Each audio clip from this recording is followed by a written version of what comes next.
Okay, let's dive into this explainer breaking down a highly debated speech on Australian identity today. So, the argument kicks off with a massive Daily Telegraph poll of over 11,000 people. Wildly, it found 66% actually favored a monocultural Australia over a multicultural one.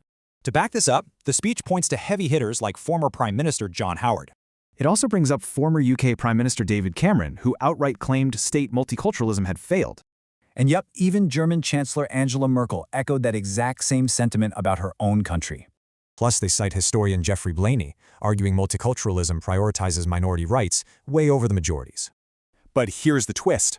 The speaker redefines monoculture not as exclusion, but as a welcoming umbrella. Think of the Socceroos, totally different backgrounds, but playing under one flag with the exact same rules. Under this idea, you can totally keep cherished traditions intact, like hosting a classic Argentinian barbecue. They even point to the national anthem changing to "one and free" as reflecting this exact ideal. But the real conflict? It's about immigrants who actively refuse to accept foundational Australian laws and customs. So, the speech draws a hard line between welcome traditions and practices it deems entirely incompatible. Specifically, things like Sharia law, child marriages, and armed gangs are labeled as completely unacceptable. It also strongly condemns female circumcision, sex-selective abortion, and even advocates for banning the burqa altogether.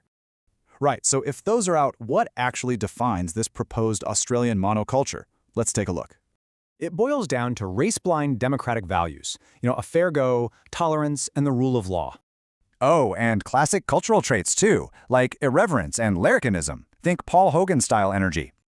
Which leaves us wondering, how do modern democracies actually balance national unity with cultural diversity today?